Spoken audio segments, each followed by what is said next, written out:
ኢዩቴንን ጀግና የፓርላማው ንጉስ የህዝቦችን ዋይታ ጮት የሚናገር ኢዩቴንን ጀግና ምሁር የማይገልጠው ታጋይ ለቁም ነገር ለዶክተር ደሳለኝ እንደምን አርጌ ምስጋናዬን ልግለጥ 5 ዓመት ሙሉ ቆመ ከፓርላማው እውነትን ሲጋፈጥ የህዝቦቹ ዋይታ የችግር ግርፋት ስቃይ ያመመው በትጋት ታገለ ለውድ ዜጎቹ አምኖ ለሰየመው ከኢትዮጵያ ምድር 9 ወር አርግዛ እናት ወለደችው ስሙን ስታወጣ የህዝቦች እምባባሽ ደሳለኝ አለችው ምሁርና ጀግንነት አዋህዶ ፈጣሪ አድሎ የሰጠው ምሁር ብሎ ዕውቀት ጀግና ብሎ ልቡን ቃላት የማይገልጠው ኢዩቴንን ጀግና የፓርላማው ንጉስ ሁሉ ቀን ተጋዳይ ስለ ሰዎች መብት ህዝብ እንዳያለቅስ 5 ዓመት ሙሉ ስለታገልክልን ለራስ ሳሳሳ ዋይታ ድምጣችንን ስላቀረብክልን የሁሉንም ብሶት በየጓዳው ገብተህ ስለተናገርከው ምስጋና ይድረስህ 5 ዓመት ሙሉ ቆመህ ስለእውነት ለቆምከው አንተ የኔ ጀግና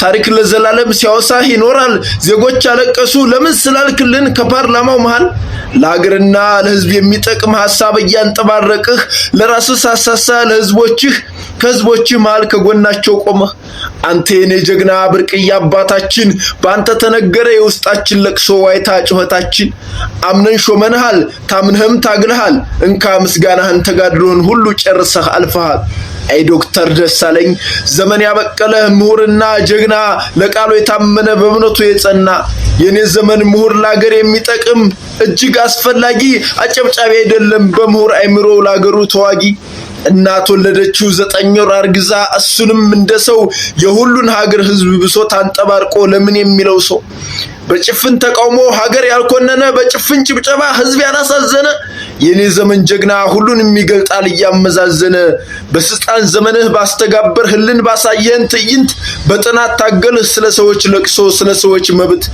ምስጋና ይድረስህ ስለ እውነት ቆመህ ስለታገልክልን ምስጋና ይድረስህ ስለ እውነት ቆመህ ስለታገልህልን 5 ዓመት ሙሉ ዋይታ ድምጣችንን ስላሰማህልን የፓርላማው ንጉስ የኔ ዘመን ጀግና ለህዝብ የታመነ ለቃሉ የጠና የህዝባችን ዋይታ ጮት የሚናገር ዶክተር ደሳለኝ ነው የኔ ዘመን ምሁር ታጋይ የማይገልጠው ለእውነት ለቁም ነገር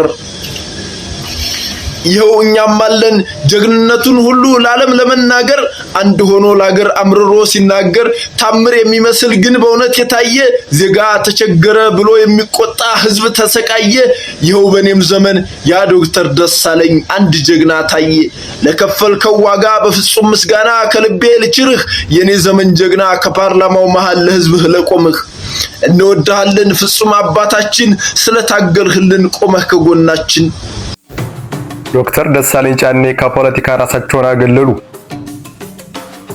የቀድሞው የአማራ ብሔራዊ ንቅናቄ ሊቀመንበር የነበሩትና በባህር ዳር ከተማ ተወዳድረው በህዝብ ተወካዮች ምክር ቤት ለ5 ዓመታት ለህዝብ ድምጽ ሲሆኑ የቆዩት የተከበሩ ዶክተር ደሳለኝ ጫኔ ራሳቸውን ከፖለቲካ ማግለላቸውን አሳውቀዋል። ሰላም ውድ የቻናላችን ቤተሰቦች እንኳን ወደ ቻናላችን በደህና መጣችሁ። ለቻናሉ አዲስ ከሆናችሁ ሰብስክራይብ በማድረግ ቤተሰብ ሁኑ። የቀድሞው የአማራ ብሔራዊ ንቅናቄ መሪና በህዝብ ተወካዮች ምክር ቤት ለ5 ዓመታት ሲያገለግሉ የቆዩት ዶክተር ደሳለኝ ጫኔ ከቀጥተኛ የፖለቲካ ተሳትፎ ራሳቸውን እንደሚያገሉ በይፋ አሳውቀዋል። ይህ ዜና ብዙዎችን አስገርሟል። ምክንያቱም ዶክተር ደሳለኝ በተቃዋሚ ፖለቲካ ውስጥ በጣም የሚታወቁና ለህዝባቸው ፊት ለፊት የሚሞግቱ ሰው ነበሩ። በፓርላማ ውስጥ የእሳቸው ንግግሮች ብዙ ጊዜ በማህበራዊ ሚዲያ ላይ የሚሰራጩ የነበሩና የህዝብ ችግሮችን በግልጽ ቋንቋ ለማቅረብ የሚሞክሩ ነበሩ። ነገር ግን ሰሞኑን ያደረጉት ውሳኔ ከብዙዎች ግምት የተለየ ነው። እሳቸው እንደሚሉት ለረጅም ጊዜ በህዝብ አገልግሎት ከቆዩ በኋላ አሁን ወደ ሌላ የህይወት ምዕራፍ ለመግባት ወስነዋል። ዶክተር ደሳለኝ ወደ ፖለቲካ ከመግባታቸው በፊት በከፍተኛ ትምህርት ተቋማት መምህር የነበሩና በአካባቢያቸው ያሉ ማህበራዊና አካባቢ ችግሮች ላይ በሲቪክ እንቅስቃሴ ይሳተፉ ነበር። ከዚያም በኋላ ወደ ፖለቲካ በመግባት በፓርቲ አመራርነትና በመጨረሻም በፓርላማ አባልነት ለ5 ዓመታት አገልግለዋል። በእነዚህም ዓመታት ቀላል ጊዜ ያሳለፉም አልነበሩም። ኢትዮጵያ በፖለቲካ፣ በጸጥታ፣ በኢኮኖሚና በማህበራዊ ጉዳዮች ብዙ ፈተናዎችን አሳልፋለች። ዶክተር ደሳለኝ ጫኔ በእነዚህ ሁኔታዎች ውስጥ የፓርላማ አባል መሆን ቀላል አልነበረም ብለዋል። ዶክተር ደሳለኝ በመግለጫቸው ውስጥ አንዱ የህዝብ አገልጋይ መሆን ትልቅ ክብር መሆኑን መግለጻቸው ነው። በፓርላማ ውስጥ በቆዩባቸው ዓመታት የዜጎችን ችግር ለማሰማት እንደሞከሩ ይናገራሉ። በተጨማሪም በተለያዩ ወቅቶች የገጠሟቸውን ፈተናዎች ያስታወሱት ጫና፣ እስርና ሌሎች ችግሮች ቢኖርም የህዝብን አደራ ለመወጣት እንደሞከሩ ገልጸዋል።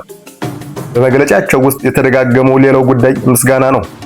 ለመራጮቻቸው፣ ለባልደረቦቻቸው፣ ለጋዜጠኞች፣ ለቤተሰቦችና ለደገፏቸው ሁሉ ምስጋና አቅርበዋል። አሁን ግን ዋናው ጥያቄ ይህ ነው። ለምን ከፖለቲካ ለመውጣት ወሰኑ? እንደ መግለጫቸው የመጀመሪያው ምክንያት በሙያቸው ላይ ማተኮር ነው። ወደ ግሉ ዘርፍ ገብተው አዳዲስ የሥራ ሐሳቦችን ለማሳካት እንደሚፈልጉ ገልጸዋል። ሁለተኛው ምክንያት ለቤተሰብ ጊዜ መስጠት ነው። በፖለቲካ ውስጥ ለረጅም ጊዜ መቆየት ቤተሰብን ከፍተኛ መስዋዕት እንደሚጠይቅ የብዙ ፖለቲከኞች ልምድ ነው። ሶስተኛው ነጥብ ከቀጥተኛ የፓርቲ ፖለቲካ ራሳቸውን ማግለላቸው ነው። ይህ ማለት ግን ከሀገራዊ ጉዳዮች ፈጽሞ ይርቃሉ ማለት እንዳልሆነ ገልጸዋል። በተቃራኒው በሙያቸውና በማህበራዊ ተሳትፎ ሀገራቸውን ለማገልገል እንደሚቀጥሉም አስታውቀዋል። ይህ ውሳኔ በኢትዮጵያ ፖለቲካ ምን ትርጉም ይኖረዋል?